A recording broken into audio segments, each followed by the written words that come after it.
Assalamualaikum warahmatullahi wabarakatuh. Shalom, Om Swastiastu, Namo Buddhaya, salam kebajikan. Saya Nuryani Muar Putri dari kelompok 3, High and Intelligent, ingin mempresentasikan tugas kelompok mata kuliah ERP, Enterprise Resources Planning. Anggota kelompok Nuryani Muar Putri, saya sendiri, dan Muhammad Faza Akmal, Glenn Willy Dipawijaya, Adam Maulana Putra, Muhammad Ridho, Riko Febradani, Andi Fahrul Abdullah, Jumadi Nurani. Presentasi ini untuk memenuhi salah satu tugas UAS ERP dengan dosen pembimbing Ibu Wida Prima Mustika MKom. Halo Ibu, semoga sehat selalu. Terima kasih. Dalam era bisnis digital yang berkembang pesat, perusahaan kreatif souvenir yang berfokus pada produksi merchandise custom dan aparel menghadapi tuntutan pasar yang semakin kompleks. Untuk tetap bisa bersaing, perusahaan menyadari pentingnya pemanfaatan teknologi informasi. Odoo, sebuah solusi perangkat lunak terintegrasi, muncul sebagai opsi yang menjanjikan dengan berbagai modul yang dapat meningkatkan efisiensi operasional dan pengelolaan e-commerce. E-commerce menjadi aspek kritis dalam strategi bisnis yang modern, memungkinkan perusahaan mencapai pasar yang lebih luas. Odoo sebagai platform e-commerce berbasis web diharapkan dapat memberikan dampak positif terhadap operasional kreatif souvenir. Mulai dari inventarisasi hingga pengelolaan transaksi, implementasi Odoo menawarkan potensi peningkatan kontrol terhadap seluruh aspek bisnis, memberikan peluang bagi kreatif souvenir untuk mengoptimalkan proses mereka dan mempercepat pertumbuhan bisnis. Adapun tujuan untuk menganalisis efisiensi operasional kreatif souvenir dengan mengimplementasikan aplikasi Odoo, mengoptimalisasikan pengelolaan rantai pasokan, meningkatkan keamanan dan responsivitas transaksi e-commerce, mengevaluasi dampak pelatihan karyawan terkait Odoo, serta menyusun rekomendasi konkret untuk perbaikan guna mendukung pertumbuhan bisnis perusahaan dalam ranah merchandise custom dan aparel berbasis web e-commerce. Selanjutnya saya Muhammad Ridho akan menjelaskan use case modul e-commerce. Di sini dapat kita lihat ada aktor customer, di mana customer dapat memilih produk, customer dapat menambahkan barang ke keranjang, customer dapat melakukan checkout serta memilih metode pembayaran, memilih metode pengiriman dan alamat, dan yang terakhir customer dapat melakukan pembayaran. Selanjutnya saya akan menjelaskan aktiviti memilih produk. Customer memilih barang yang diinginkan dan sistem menampilkan informasi barang yang telah dipilih. Selanjutnya untuk aktiviti menambahkan barang ke keranjang, pertama buka informasi barang dan sistem akan menampilkan informasi barang. Customer menambah jumlah yang ingin dibeli dan tekan tombol tambahkan ke keranjang. Selanjutnya aktiviti melakukan checkout, buka barang dan sistem menampilkan metode pengiriman, metode pembayaran dan alamat. Customer memilih metode pengiriman, metode pembayaran dan alamat. Dan selanjutnya aktiviti melakukan pembayaran. Customer menekan tombol bayar sekarang dan sistem menampilkan invoice dan customer melakukan pembayaran. Demikian penjelasan tentang use case dan activity diagram modul e-commerce. Terima kasih. Oke, saya akan menjelaskan tentang modul inventory. Use case modul inventory. Yang pertama adalah admin gudang, mengelola data barang, lalu login, mengelola transaksi masuk, lalu mencetak PO. Yang kedua, mengelola transaksi keluar, mencetak surat jalan. Yang ketiga, mencetak laporan melalui mengeluarkan laporan barang, laporan transaksi masuk, lalu ada laporan transaksi keluar. Dilanjut dengan aktiviti diagram modul inventory dibagi menjadi 3. 1. Mengelola data barang. Mengelola data barang melalui admin gudang, membuka menu inventory, lalu di sistem menampilkan halaman inventory, lalu kembali ke admin gudang, menampilkan menu inventory barang, lalu di situ bisa menambah barang, edit barang, mencari barang, hapus barang, cetak laporan barang, lalu selesai. Yang kedua, mengelola transaksi masuk. Dimulai dengan admin gudang, membuka menu inventory, lalu sistem menampilkan menu inventory, admin gudang menampilkan menu transaksi masuk, lalu bisa menambah transaksi masuk, edit transaksi masuk, hapus transaksi masuk, cetak laporan transaksi masuk, lalu selesai. Yang ketiga, mengelola transaksi keluar. Prosesnya adalah admin gudang, membuka menu inventory, lalu sistem menampilkan menu inventory, menu transaksi masuk, lalu bisa menambah transaksi masuk, edit transaksi masuk, hapus transaksi masuk, lalu cetak laporan transaksi masuk, lalu selesai. Demikian modul inventory yang sudah saya jelaskan. Terima kasih. Perkenalkan, nama saya Adam Maulana Putra dari kelompok 3. High Intelligence ingin mempresentasikan terkait use case dan juga activity diagram dari modul purchase order. Pada modul purchase order ini terdapat use case di mana admin purchase order dapat mengelola data produk, mengelola purchase order, mengelola permintaan harga dan RFQ, dan serta juga bisa melihat laporan. Nah, berikut adalah use case-nya. Dalam mengelola data produk, admin itu dapat login, menambah, mengubah, serta mengisi harga, nama, dan stok. Mengelola purchase order ini dapat membuat data PO baru, mengubah data PO, dan juga menghapus data PO. Mengelola permintaan harga atau RFQ, admin PO dapat membuat RFQ baru, di mana isinya adalah penawaran-penawaran kepada nasabah dan juga vendor, terus merubah datanya juga, dan juga menghapus. Nah, untuk admin, yang terakhir adalah melihat laporan. Admin PO di sini hanya bisa melihat laporan dari data produk dan juga purchase order. Nah, untuk activity diagramnya, activity diagram yang pertama adalah mengelola produk. Admin PO melakukan login, membuka menu produk, dari sistem menampilkan halaman produk, dan juga menu produknya. Nah, di dalam menu produk ini, admin PO itu bisa menambah produk, menghapus produk, dan juga mengedit produk. Yang kedua ada activity diagram mengelola request order atau menu purchase order. Dari sini admin PO membuka menu purchase order, sistem menampilkan halaman purchase order. Nah, di sini admin bisa melakukan tambah order, yaitu detail ordernya ditambah masukkan ke dalam activity tambah order, serta admin PO juga bisa menghapus data order serta mengedit data order yang sudah ada. Mengelola data request for quotation atau mengelola data penawaran harga. Admin PO melakukan login, lalu membuka menu RFQ, sistem menampilkan halaman RFQ atau menampilkan halaman menu RFQ. Nah, di sini admin dapat melakukan penambahan RFQ, menghapus RFQ, dan juga mengedit RFQ. Yang terakhir adalah melihat laporan. Admin dapat melihat laporan. Pertama-tama dilakukan dari admin itu adalah melakukan login, menampilkan menu halaman utama, lalu admin memilih membuka menu laporan, sistem menampilkan halaman laporan. Nah, di sini admin bisa melihat detail laporan, mulai dari laporan PO, melihat laporan RFQ, dan juga melihat laporan produk. Sekian yang bisa saya sampaikan dari activity dan juga use case yang terdapat pada modul purchase order. Terima kasih. Di sini saya akan melanjutkan menjelaskan modul sales. Nah, ini adalah gambar use case pada modul sales. Nah, di sini ada aktornya itu sebagai admin.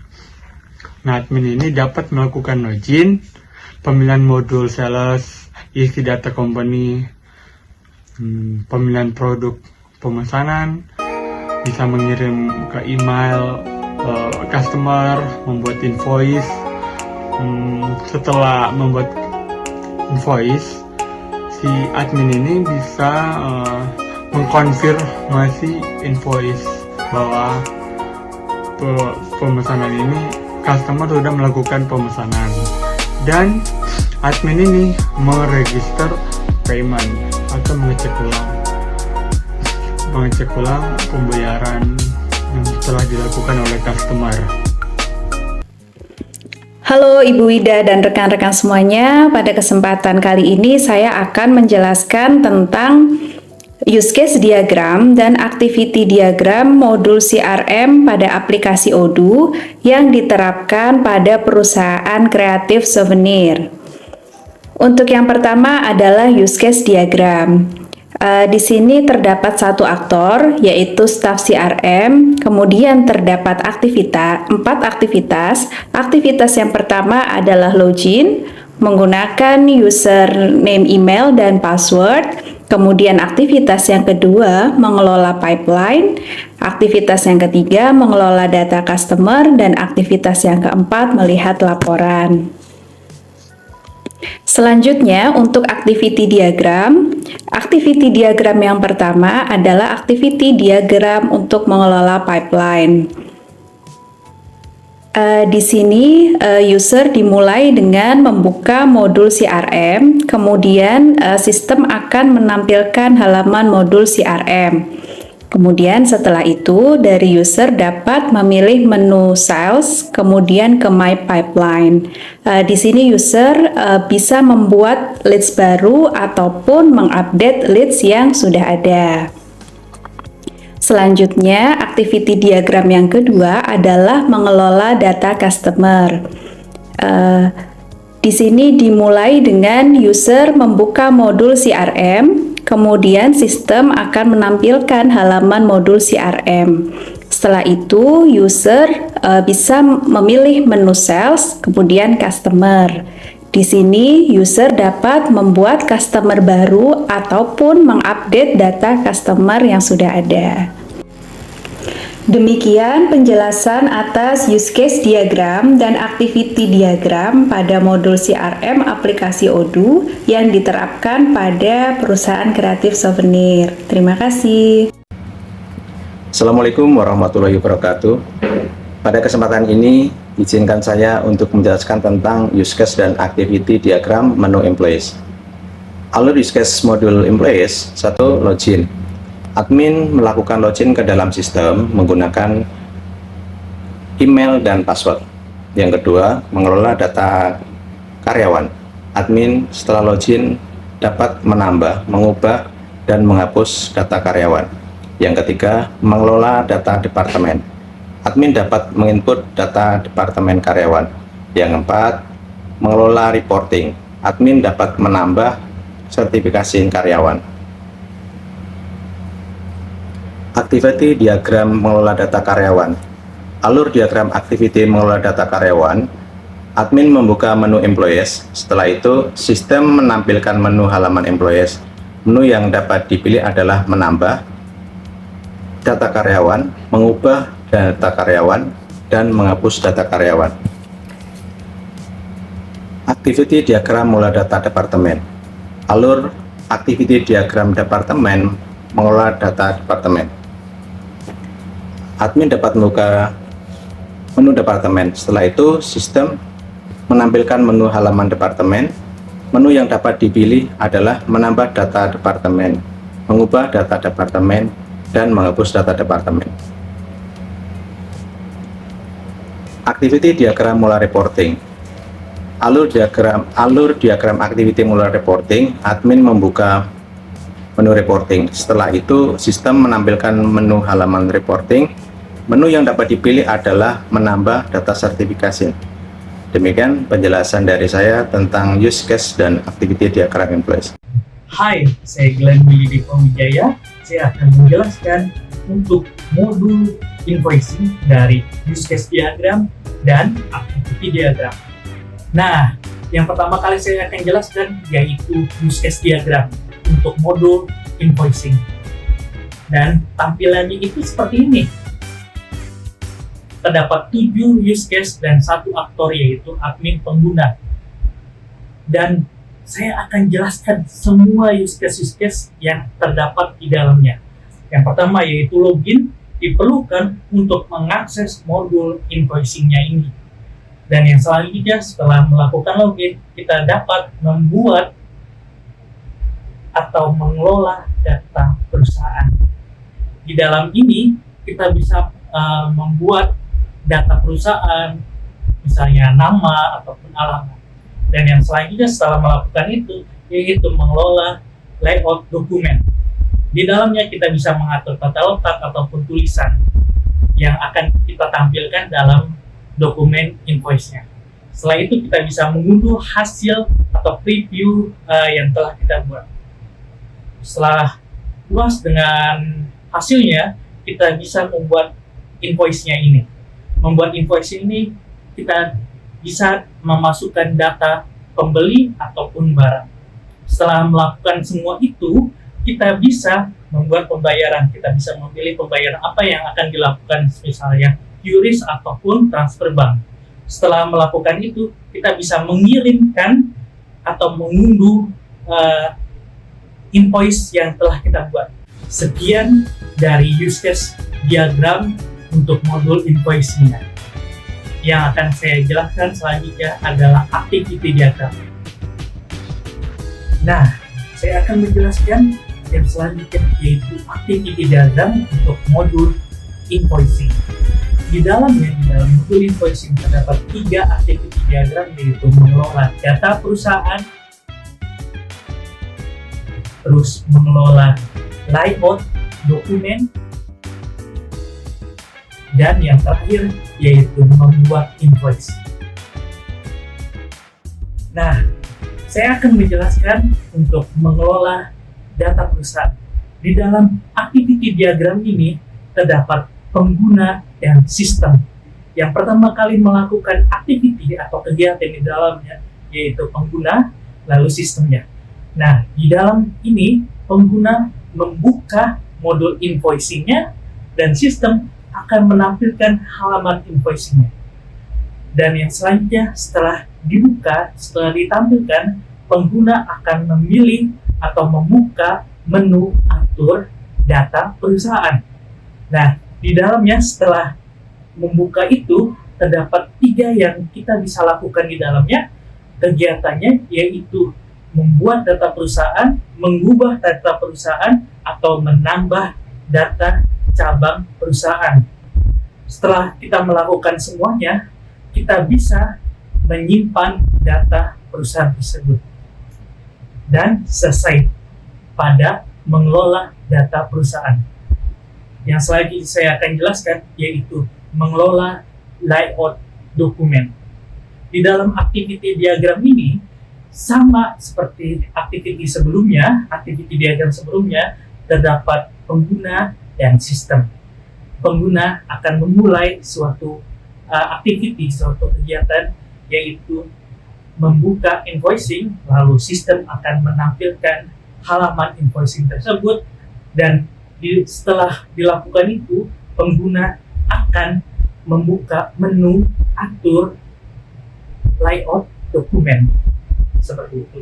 Nah, setelah kita membuka itu, terdapat 2 kegiatan yang kita bisa lakukan, yaitu membuat atau mengelola layout dokumennya, dan selanjutnya atau kita bisa melakukan yaitu mengunduh review dokumen.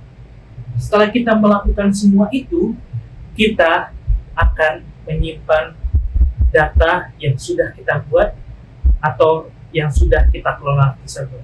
Setelah disimpan, akan selesai. Yang terakhir adalah membuat invoice. Di dalam activity diagram ini terdapat pengguna dan sistem. Sama seperti sebelumnya, yang pertama kali melakukan kegiatan yaitu pengguna.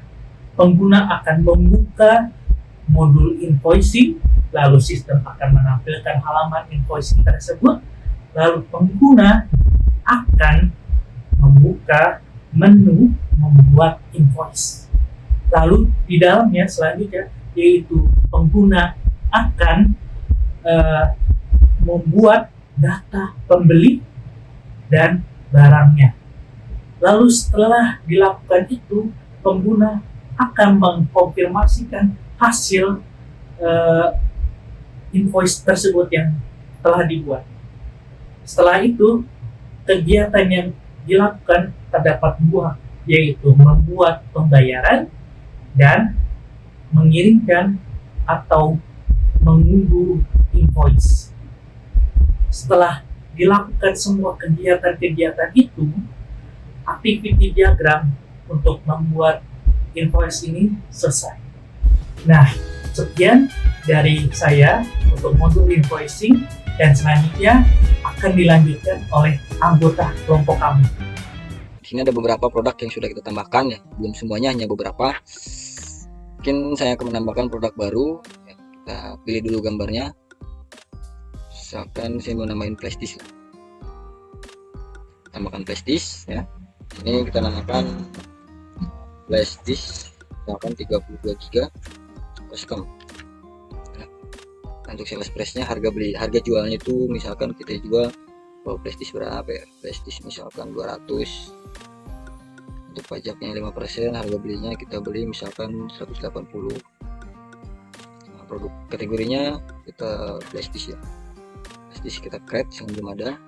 Untuk template-nya, produk template yang untuk mempermudah nanti pencarian filter di websitenya, tambahkan di sini flash disk. Kita buka buat saja.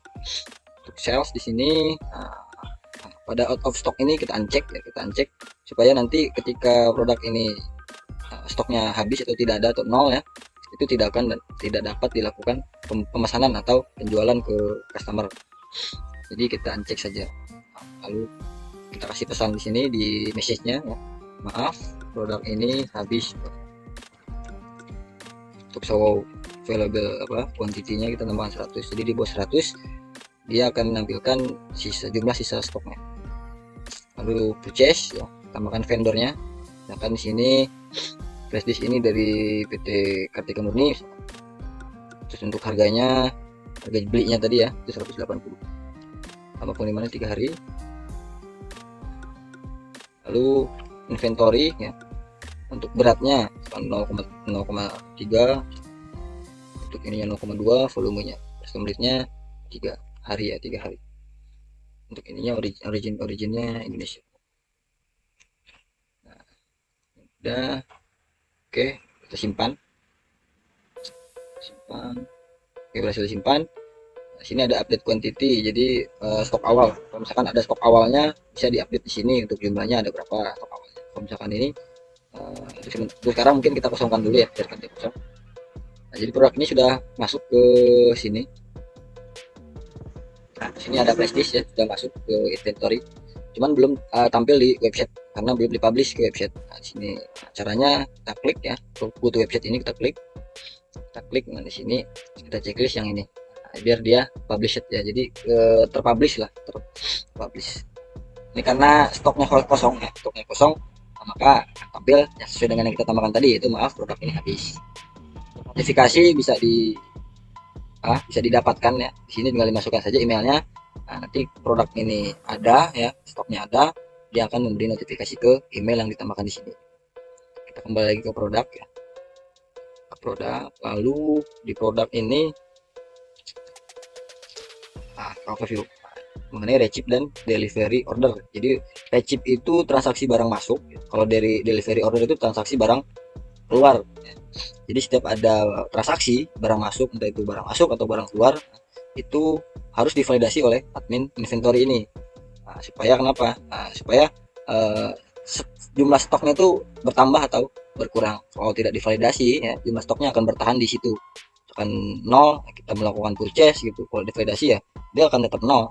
Karena harus divalidasi dulu supaya stoknya itu bertambah sesuai dengan pembelian yang kita beli gitu. Jumlah pembelian yang kita beli. Sama dengan delivery orders. Sama jadi jumlahnya itu berkurang gitu, nanti misalnya ada penjualan atau ada pemesanan dari pelanggan atau customer.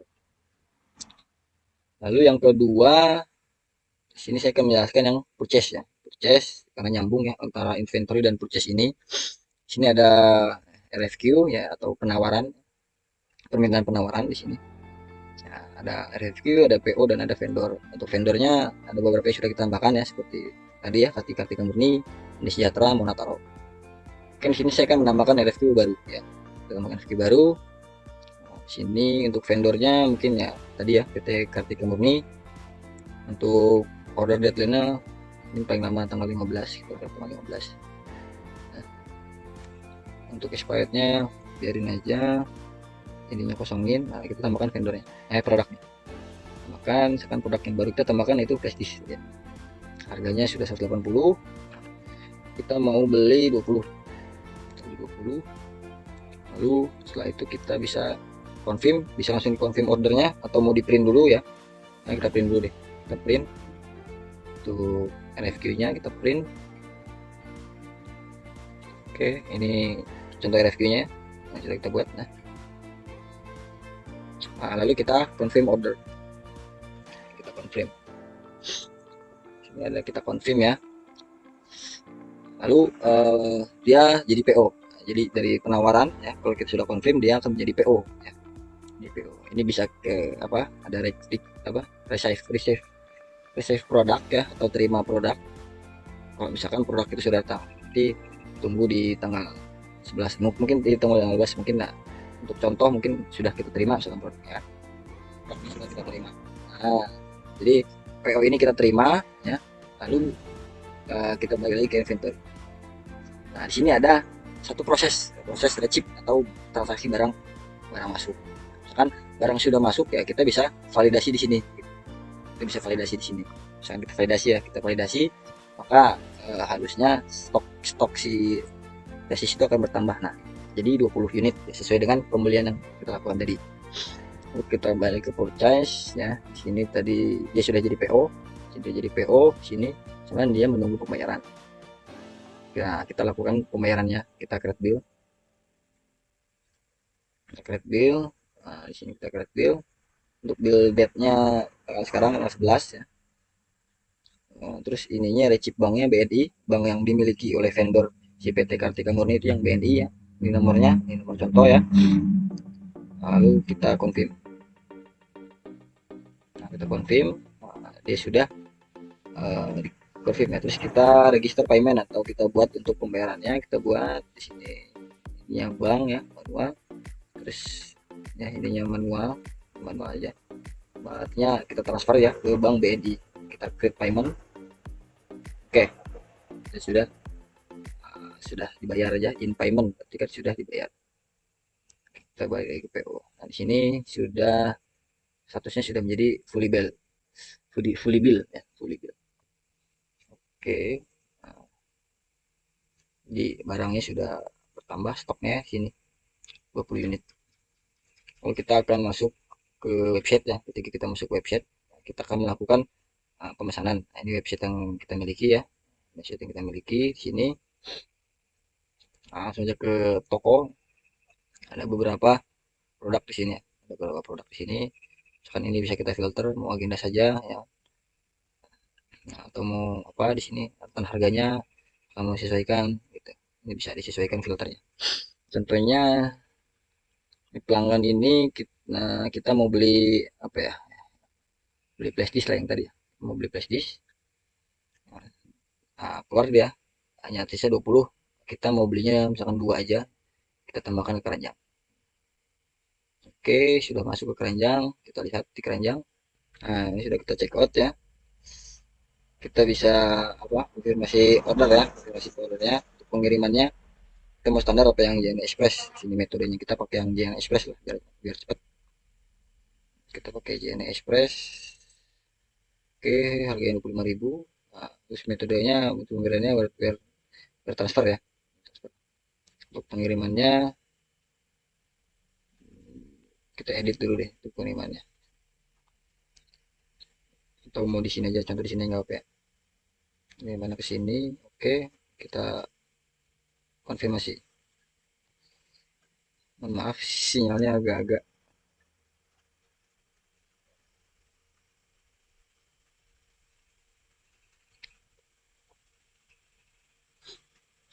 oke, lalu kita bayar sekarang.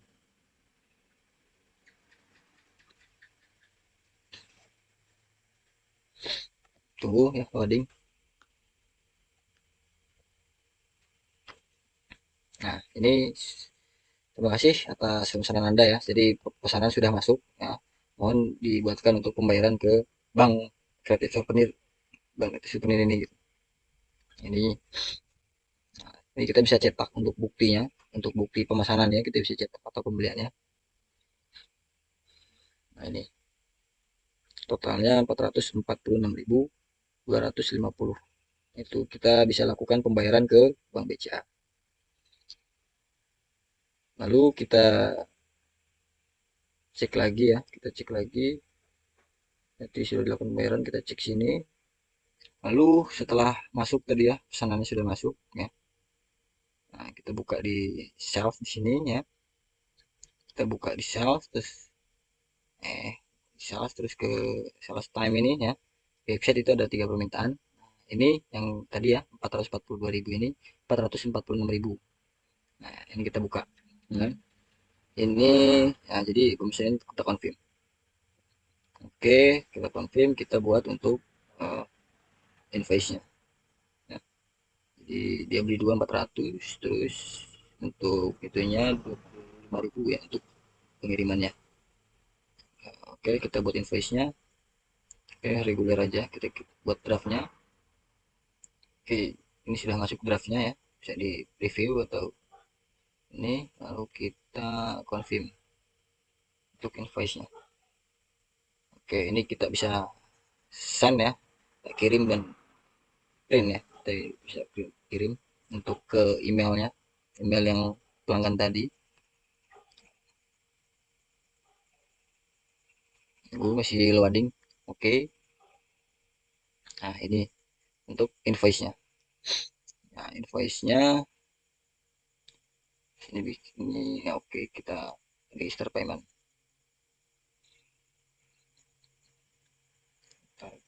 Create payment. Nah, oke, dia sudah sudah in payment ya. Coba kita ke inventory. Nah, sini ada dari order ya, ada satu proses. Ada satu proses dari Creative Souvenir yang tadi ya. Yang hanya membeli flash disk 2 GB. Oke. Ketika keluar, kita validasi, kita bisa print untuk surat jalan. Atau surat pengiriman lah ya. Surat jalan dari barang ini. Gitu. Print oke, slip delivery-nya ini. Lalu tinggal barangnya tinggal dikirim ke lokasi. Mungkin cukup sekian dari saya ya, untuk penjelasan implementasinya. Terima kasih Mbak Mawar, saya kembalikan waktu dan tempatnya ke Mbak Mawar ya. Terima kasih. Terima kasih rekan-rekan untuk presentasinya. Dapat disimpulkan bahwa implementasi aplikasi Odoo pada Creative Souvenir sebagai solusi ERP berbasis web e-commerce memberikan dampak positif dalam meningkatkan efisiensi operasional dan daya saing perusahaan. Langkah ini diambil untuk mengatasi permasalahan operasional yang dihadapi Creative Souvenir seperti manajemen persediaan manual, kurangnya integrasi antar departemen, dan mengoptimalkan penggunaan platform e-commerce. Dari hasil implementasi aplikasi Odoo terdapat sejumlah manfaat yang dapat dirasakan oleh Creative Souvenir. Pertama, efisiensi operasional meningkatkan seiring dengan otomatisasi proses produk, pengelolaan inventaris yang lebih baik, dan mengoptimalkan alur kerja.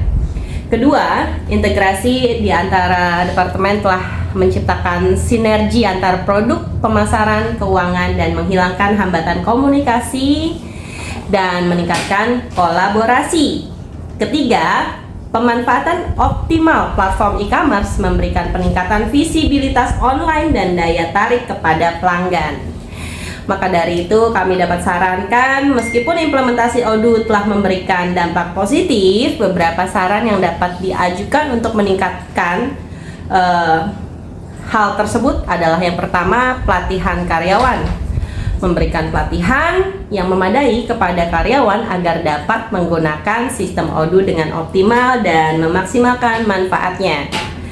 Yang kedua, pemeliharaan dan pembaharuan yang rutin. Menjadwalkan pemeliharaan dan pembaharuan sistem secara rutin untuk memastikan keamanan dan kinerja yang optimal. Yang ketiga, pengembangan yang lebih lanjut. Dan dengan mempertimbangkan pengembangan modul atau penyesuaian tambahan pada Odoo sesuai dengan kebutuhan spesifikasi Creative Souvenir. Dengan menerapkan saran-saran ini diharapkan Creative Souvenir dapat terus meningkatkan efisiensi operasional, mengoptimalkan manfaat dan implementasi aplikasi Odoo. Creative Souvenir di industri merchandise custom dan apparel yang semakin dinamis. Terima kasih semuanya. Salam sehat dan sukses selalu. Assalamualaikum warahmatullahi wabarakatuh.